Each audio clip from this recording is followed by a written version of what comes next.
analogies for stuff that happens. How do I know when a doctor values themselves?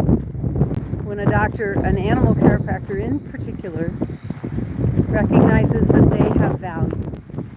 A couple different ways. So,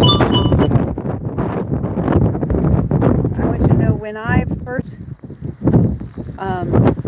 met Dr. O, one of the things I liked about him was we'd go out to eat a lot, and we got a lot of free meals.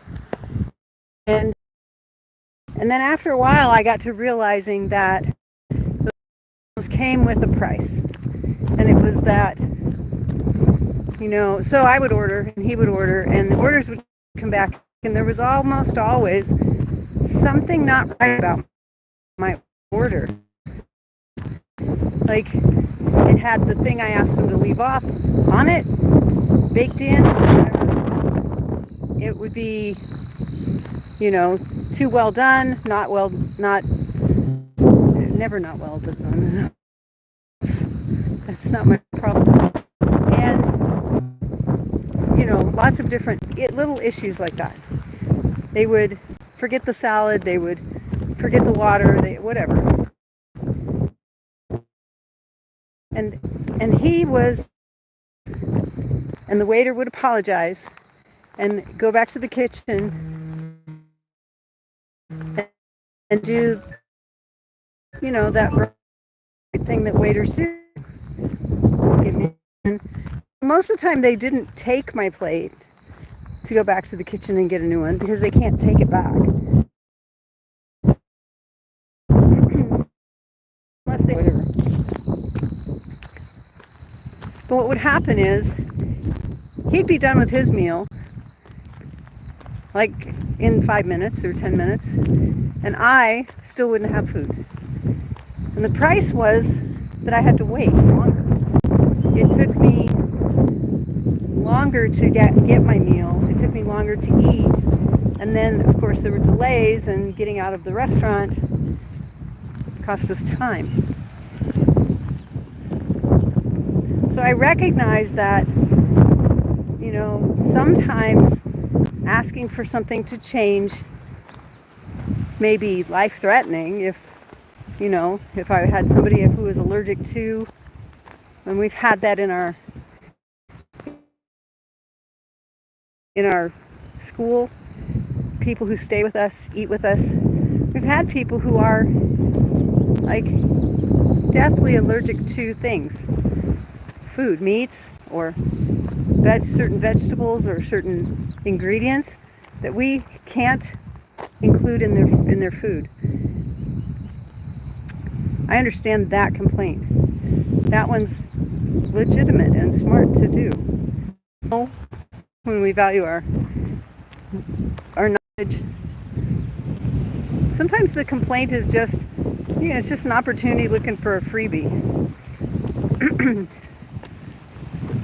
Honestly, eat out very often anymore. I finally got.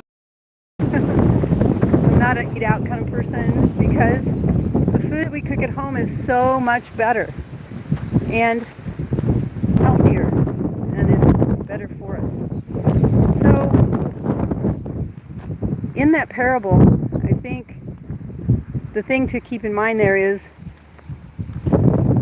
who values themselves more? The one who solves the problem, goes out, cooks at home, takes care of it, or the one who complains and then delays the meal?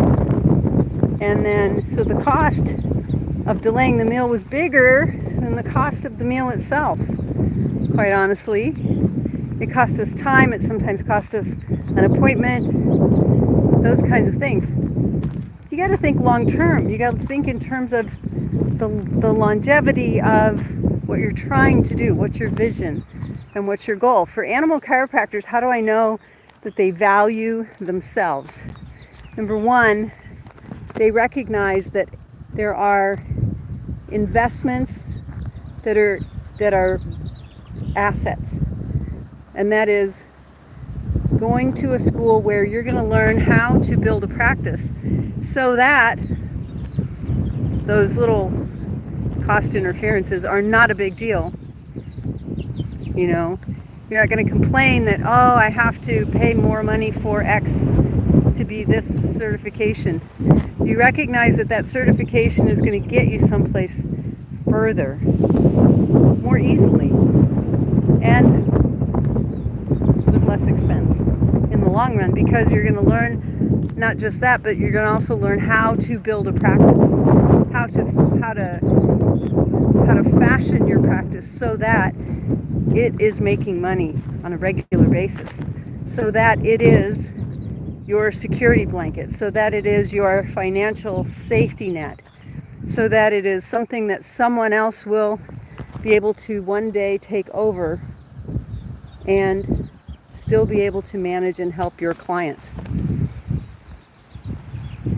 So guys, long term, before you make a complaint, it's like playing chess. Don't play checkers. Before you make a complaint and make your move, think about what's the next possible move. Look ahead. Don't be stuck with the complaint, whining and crying, and I want a free extra meal. That's my story for today, guys. Thanks for sharing it with me. Thanks for sharing my day this morning with me. If you're a veterinarian or a chiropractor who has yet to add animal chiropractic to your practice, find us today at animalchiropracticeducation.com.